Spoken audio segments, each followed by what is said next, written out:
Bon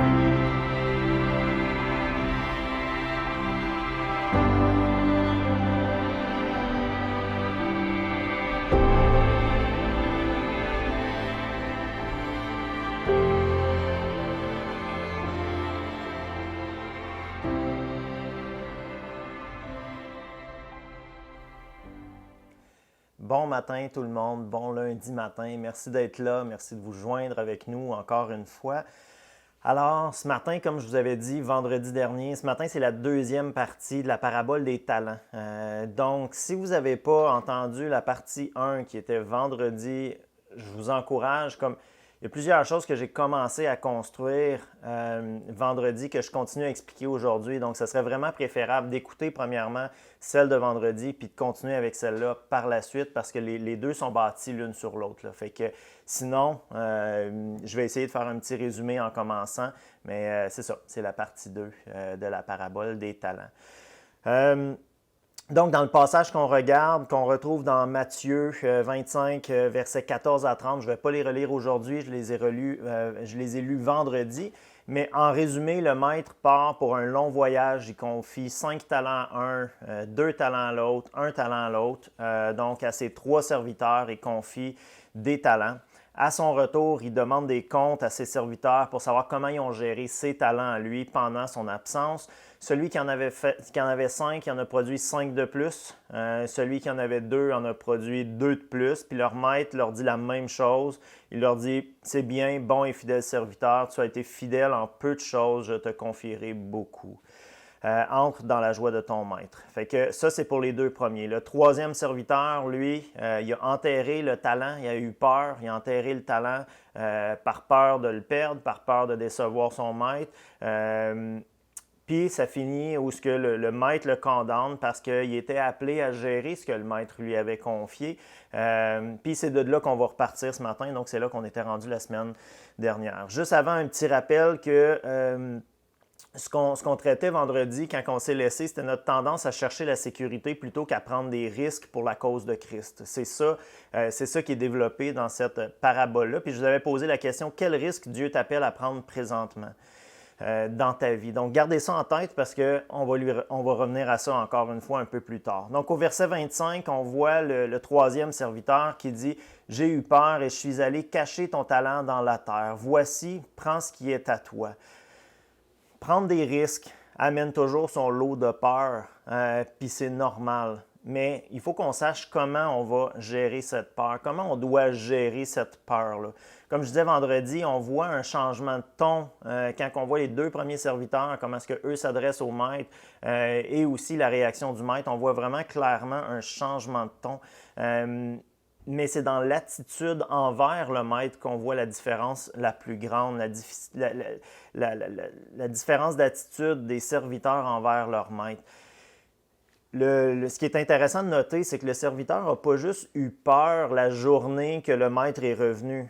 Dès le jour 1, le serviteur a enfoui ce talent-là. Donc, il a eu peur pendant toute sa vie. Il a alimenter ses inquiétudes pendant toute sa vie plutôt que d'être rempli d'une anticipation positive au fait que le maître allait revenir un jour. Il avait une mauvaise connaissance du maître, puis ça l'a amené à vivre dans une peur qui a été trompeuse, puis qui l'a rendu totalement stérile pendant toute sa vie. J'aimerais qu'on soulève deux faits intéressants dans l'attitude des 2 premiers serviteurs, parce que c'est dans l'attitude qu'on va voir des différences. Donc, la première chose que je veux relever, c'est que les 2 premiers serviteurs, ils ont foi dans la bonté du maître. Le résultat que ça a produit chez eux, c'est que ça a produit une confiance puis une liberté à prendre des risques dans leur vie, à prendre des risques avec ce que le maître leur avait confié. Puis on retrouve ça aussi dans la vie de Paul. Quand on lit Paul, Romains 8, 31 à 39, donc si vous avez vos Bibles, vous pouvez tourner Romains 8, 31 à 39. Que dirons-nous donc de plus? Si Dieu est pour nous, qui sera contre nous? Lui qui n'a pas épargné son propre Fils, mais qui l'a donné pour nous tous, comment ne nous accorderait-il pas aussi tout avec lui? Qui accusera ceux que Dieu a choisis? C'est Dieu qui les déclare justes. Qui les condamnera? Jésus-Christ est mort. Bien plus, il est ressuscité. Il est à la droite de Dieu et il intercède pour nous. Qui nous séparera de l'amour de Christ? Serait-ce la détresse? Serait-ce l'angoisse, la persécution, la faim, le dénuement, le danger, l'épée? De fait, il est écrit, c'est à cause de toi qu'on nous met à mort à longueur de journée, qu'on nous considère comme des brebis destinées à la boucherie. Au contraire, c'est dans tout cela que nous sommes plus que vainqueurs, grâce à celui qui nous a aimés. En effet, j'ai l'assurance que ni la mort, ni la vie, ni les anges, ni les dominations, ni le présent, ni l'avenir, ni les puissances, ni la hauteur, ni la profondeur, ni aucune autre créature ne pourra nous séparer de l'amour de Dieu manifesté par Jésus-Christ notre Seigneur. Il faut lire et il faut relire ce passage-là pour comprendre à quel point c'est riche. Paul n'avait pas peur du caractère de Dieu. Il connaissait le caractère de Dieu, puis ça lui donnait le courage de prendre des risques, tous les risques nécessaires pour sa gloire à lui. Qui t'a donné tes talents? C'est pour le bénéfice de qui? À qui tu vas devoir rendre compte en bout de ligne de comment tu as utilisé ces talents-là qui t'ont été confiés. On agit comme si on pensait qu'on devait rendre compte de ces talents-là à nos collègues de travail, aux personnes qu'on croise, à nos familles, quand on est adulte, même encore, on pense qu'on a à rendre compte à nos parents. On a peur de les décevoir parce qu'on a la foi, des choses comme ça. C'est pas à eux autres qu'on va avoir à rendre compte.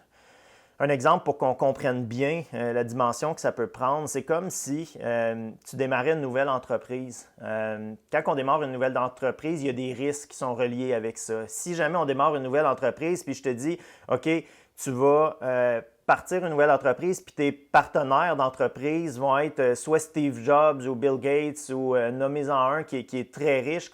La réalité, c'est que tu vas ajuster ton plan d'affaires en fonction de tes partenaires, en fonction des ressources que tu as à ta disponibilité. Là, on est en train de dire que le créateur de l'univers est dans ton équipe. Alors ajuste ton plan de match en conséquence. Pas besoin de vivre par la peur. Tu as été racheté à un grand prix. Tu n'as plus rien à perdre. Tu n'as rien à perdre. Quand même que quelqu'un te rejetterait, tu sais que Dieu va t'accepter. Tu sais que Dieu t'aime. Tu sais que Jésus est mort pour toi, donc tu n'as plus rien à perdre. Si la croix est l'image d'à quel point Dieu nous aime, pourquoi est-ce que je serais inquiet de servir un Dieu comme celui-là? Pourquoi est-ce que je serais check-in quand c'est le temps de foncer? La réalité, c'est que je n'ai pas à être inquiet. On doit connaître le Maître, puis ça doit nous rassurer profondément. Dans ma vie personnelle, juste pour vous donner une petite tranche de vie, j'ai été les deux serviteurs. Puis je vous donne deux exemples de ça. Premièrement, les deux, je veux dire, des fois les deux premiers, puis des fois le troisième. Quand j'ai été approché pour venir implanter Acts 21, moi et Amélie, on a pris un temps de recul pour prier puis discerner la volonté de Dieu. Puis au terme de cette réflexion-là, la conclusion à laquelle tous les deux on arrivait, c'était que si jamais on ne bouge pas, si jamais on ne va pas de l'avant, on va désobéir à Dieu. On avait vraiment le feeling qu'on allait être désobéissant si on ne faisait pas le pas de foi. Donc, on a dû faire le pas de foi. On a dû prendre ce risque-là de perdre ma sécurité d'emploi parce que j'avais une sécurité d'emploi, d'avoir une baisse de salaire de près de 40 %, de sortir de notre zone de confort vers quelque chose qui était complètement inconnu. Mais à ce moment-là, mais à ce moment-là, on l'a fait par obéissance, mais avec la peur au ventre, en suppliant Dieu de prendre soin de nous. Puis vous savez quoi? Dieu ne nous a jamais laissé tomber dans tout ce processus-là. Donc, il y avait une peur qui accompagnait ça. Il y avait un désir d'obéissance qui était là. On a fait le pas de foi, puis Dieu nous a soutenus depuis 10 ans maintenant qu'on est dans le ministère. D'un autre côté, j'ai souvent aussi, comme je vous disais, été le troisième serviteur, avec des collègues de travail quand j'étais à l'université, même avec des voisins.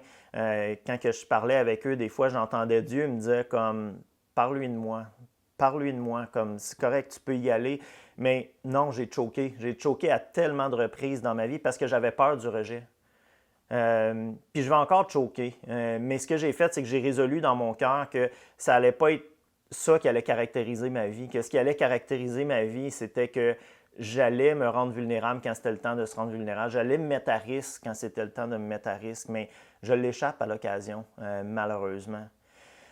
François Deschamps, un pasteur ici à Sherbrooke qui s'est investi dans ma vie quand j'étais plus jeune, m'a dit un jour que dans son classeur, il y avait une feuille blanche sur laquelle il était écrit juste un gros « oui » dans le milieu.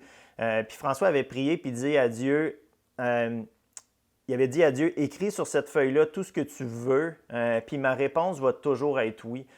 Puis ça a été une image qui m'a resté jusqu'à maintenant, en fait, depuis tout ce temps-là. Puis pendant des années, j'ai eu moi-même une feuille dans mon classeur sur laquelle il était écrit oui, sur une grosse feuille blanche. Mais maintenant, il est imprégné dans ma tête, cette grosse feuille-là. Un gros oui, avec une prière à Dieu qui dit « Écris ce que tu veux là-dessus, puis ma réponse va toujours être oui. » Parfois avec les genoux qui tremblent, parfois en pleurant parce que ça demande du courage, parfois même à reculons parce que j'ai peur, mais si ça vient de Dieu, je veux dire oui, puis je veux avancer dans ma vie. Est-ce que vous avez des rêves de grandeur pour Dieu à la mesure de la grandeur de son sacrifice? Je rectifie encore pour sa gloire à lui et non pas pour notre confort. On ne parle pas d'avoir de l'ambition démesurée pour nous-mêmes, on parle d'avoir de l'ambition pour Christ. Une chose que je sais, c'est que Jésus n'est certainement pas mort pour une vie de confort puis une vie de compromis avec un impact qui est quasi nul. Jésus est mort pour sauver le monde, puis trop souvent, on ne fait rien avec ça. On est appelé à faire rien de moins que des grandes choses par la puissance de Christ qui est mort puis ressuscité exactement pour ça. Donc, on parle d'ambition pour la gloire de Dieu, puis encore une fois, on ne parle pas d'un complexe de super-héros à dire « moi, je vais sauver le monde » ou une soif de divertissement, de se mettre à risque en faisant des folies. Tu sais, c'est pas ce qu'on parle, ou un besoin d'un rush d'adrénaline, ou encore prendre des risques parce qu'on veut impressionner Dieu par nos actions. Non, c'est pas de ça qu'on parle. On parle d'une foi courageuse en Jésus qui se traduit par des actions très concrètes, mais jamais orgueilleuses, ni jamais pour impressionner. Fait que ça, c'était la première chose. Donc, les serviteurs, ils ont foi dans la bonté du maître. La deuxième chose qu'on voit dans l'attitude des deux premiers serviteurs, c'est leur désir de participer à la joie du maître. Ils étaient excités par le retour du maître et excités à participer, à étendre, à élargir son royaume à lui et non pas leur royaume à eux. Puis quand le maître est revenu, il leur a donné trois choses. Plus de responsabilité, plus de confiance, puis plus de joie. Puis je vous explique le plus de responsabilité. En fait, je vous les explique les trois. Plus de responsabilité, au verset 21, ça dit « Puisque tu as été fidèle dans les petites choses, je t'en confierai de plus grandes. » Quelle forme ça va prendre? On ne le sait pas. On ne le sait pas, puis ce n'est pas notre job de le savoir. Est-ce que ça va être plus de... Là, on parle du retour du maître, donc est-ce que ça va être plus de responsabilité quand on va être avec lui? Est-ce que c'est plus de responsabilité ici? Je sais que définitivement, ça s'applique à cette terre-ci, où ce que quand on est fidèle dans les petites choses, clairement, Dieu nous en confie des plus grandes. Mais c'est lui qui nous les confie, ce n'est pas à nous à aller les chercher. Deuxième chose que le maître donne, c'est plus de confiance. Ça dit, puisque tu as été fidèle dans les petites choses, je t'en confierai des plus grandes. Le maître ne savait pas s'il pouvait faire confiance ou jusqu'à quel point il pouvait faire confiance. Il a mis à l'épreuve dans des petites choses pour que la confiance puisse se confirmer. Maintenant, il y a la confirmation qui peut faire confiance, alors il va en confier des plus grandes. Puis ma question pour toi, c'est, est-ce que tu es digne de confiance pour ton maître? Ou est-ce que tu es très changeant et très instable? Des jours, tu es sa coche, d'autres jours, tu es complètement dans le champ. Puis, personne n'est linéaire. Mon but, ce n'est pas de vous mettre sur vous un fardeau que vous ne pouvez pas porter, mais on doit, dans notre vie, développer de la constance par rapport à notre attitude, par rapport à comment on vit notre vie chrétienne. Mieux vaut faire moins, mais mieux que faire plus, puis jamais finir ce qu'on a commencé. Je répète ça, mieux vaut faire moins, mais mieux que faire plus et jamais terminer ce qu'on a commencé. Troisième chose que le maître confie, c'est plus de joie. Quand il dit « entre dans la joie de ton maître », c'est ça, il veut partager sa joie. Puis on a largement parlé de la joie dans les premières dévotions, mais ici encore, on voit un Dieu qui veut qu'on prenne part à sa joie, et non pas un Dieu distant. De répondre à l'appel de Dieu sur nos vies en étant obéissants et courageux, pas pour nous, mais pour des choses qui ont une portée éternelle, ça nous apporte toujours cette joie-là. L'obéissance amène de la joie. Cette joie-là, d'être rempli de cette joie-là, va nous amener à partager à d'autres qu'est-ce qui nous anime. Puis quand on le partage, ça nous amène de la joie. Puis c'est une espèce de cycle qui roule, puis qui recommence. Ça contraste énormément par opposition à cette vie-là consacrée. On a une vie qui est au contraire divisée, puis qui tolère le compromis, puis qu'on essaie de vivre pour notre royaume parfois, puis d'autres fois pour son royaume à lui. Contentez-vous pas de cette vie-là.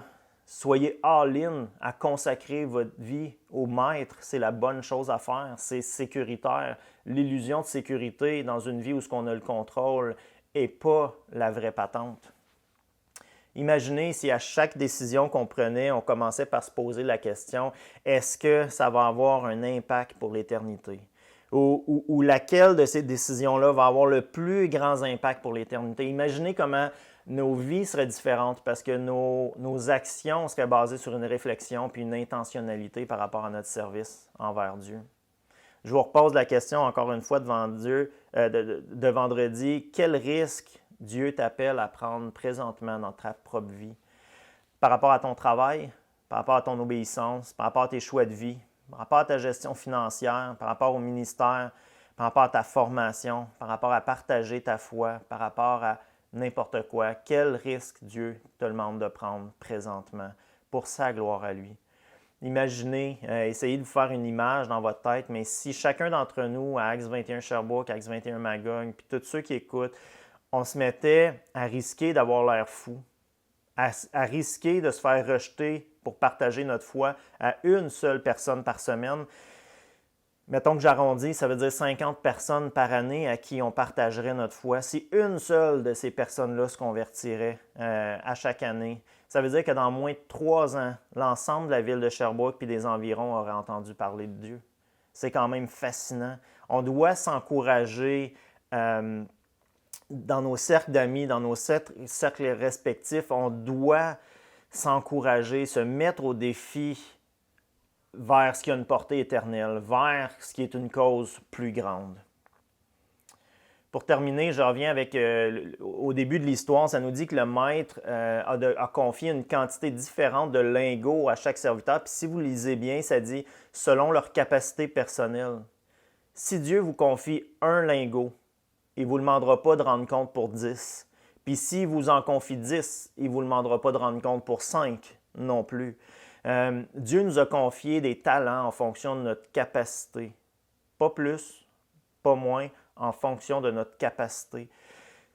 Si tu te demandes pourquoi tu n'as pas le talent de l'autre à côté, c'est probablement parce que tu n'aurais pas été capable de le gérer, parce que tu ne l'aurais pas géré de la bonne façon. Mais la réponse, c'est que le maître l'a confié à lui, puis toi, il t'en a confié d'autres. Dieu n'a pas manqué sa shot quand il vous a confié vos talents à vous. Arrêtez de vous comparer. Apprenez à les connaître. Puis mettez-les courageusement au profit de son royaume à lui et non pas au profit de votre propre vie. Il n'y a pas de place pour la jalousie, pas de place pour l'envie, pas de place pour le jugement là-dedans. Faites ce que vous avez à faire avec vos talents, avec les talents que le maître vous a confiés, puis laissez les autres faire ce qu'ils ont à faire avec les leurs. Si vous pouvez joindre quelqu'un d'autre, par contre, parce que vos talents, si vous les mettez ensemble, ça ne fait pas juste s'additionner, mais ça se multiplie. Alors go, mettez-vous ensemble puis servez Dieu. C'est là la puissance du corps de Christ, où quand on se met ensemble, on peut avoir un impact encore plus grand. Puis c'est une des raisons pour laquelle Acts 21 existe, parce qu'on croit qu'on peut accomplir plus en se mettant ensemble puis en étant synchronisé. Si tout le monde joue son rôle, on est capable d'accomplir plus que si on était tous séparés, parce qu'on peut s'encourager, on peut s'exhorter, on peut prendre soin les uns des autres, ainsi de suite. Il y a une richesse là. N'hésitez pas à vous mettre à risque pour la gloire de Dieu. Foncez avec humilité, mais courage, puis surtout, continuez de regarder à la croix parce que c'est ce que Jésus lui-même a fait. Allez lire Hébreux 12, puis je n'aurai pas le temps ce matin de le développer, mais particulièrement le verset 2. Allez lire Hébreux 12, puis méditez sur ce passage-là. C'est le devoir que je vous donne aujourd'hui de continuer cette réflexion-là que Jésus nous enseigne à travers la parabole des talents. Puis vous pouvez le faire en continuant dans Hébreux 12. Donc, on va prendre un temps de prière à ce point-ci. Puis je vais terminer avec ça, juste un moment où ce qu'on va demander à Dieu d'intervenir dans chacune de nos vies, parce que je pense qu'on a besoin, il y a des choses qu'on a besoin de saisir dans cette parabole-là. Il y a des choses que j'ai besoin de saisir, des choses que vous avez besoin de saisir, puis on a besoin ensuite d'être obéissant, d'obéir, même si ça vient avec de la peur, même si ça vient avec des risques, d'être obéissant, tout simplement. Dieu veut un peuple qui est prêt à se mettre à risque pour des talents que lui a confiés, puis pour son royaume à lui. C'est ce qu'il y a de meilleur, c'est ce qu'il y a de plus noble, c'est ce qu'on doit tous souhaiter. Père, je veux te prier de nous aider à comprendre les talents que tu nous as confiés, puis le rôle que tu veux qu'on joue en tant que tes serviteurs, pour qu'on puisse faire fructifier ces talents-là pour ta gloire à toi. On a besoin que tu nous aides à comprendre, à saisir, à grandir par rapport à ça, puis donne-nous le courage de gérer notre vie d'une façon qui va te glorifier. Puis qu'à ton tour, tu puisses dire comme envers nous, bon et fidèle serviteur, entre dans la joie de ton maître. On veut être des serviteurs dévoués, on veut être des serviteurs fidèles qui vont te dévouer leur vie et non pas des serviteurs qui vont vivre pour eux-mêmes, des serviteurs qui vont vivre drivés par la peur. Amen. Donc, je vous souhaite bonne semaine à tous. N'oubliez pas, on se voit aussi pour les dévotions mercredi, vendredi. Fait que, on va être là. Si vous avez des questions, si ça amène des réflexions, des choses comme ça, n'hésitez pas à nous écrire. Écrivez-nous un message privé à Église Axe 21. Un des pasteurs va vous répondre. On le fait, à moins qu'on l'échappe, là, mais habituellement on le fait, c'est pas un problème. Donc, écrivez-nous, puis continuez à méditer ça. Laissez Dieu transformer vos vies pour sa gloire. Il y a une cause beaucoup plus grande que juste notre petit royaume à nous. C'est son royaume à lui. Bonne semaine.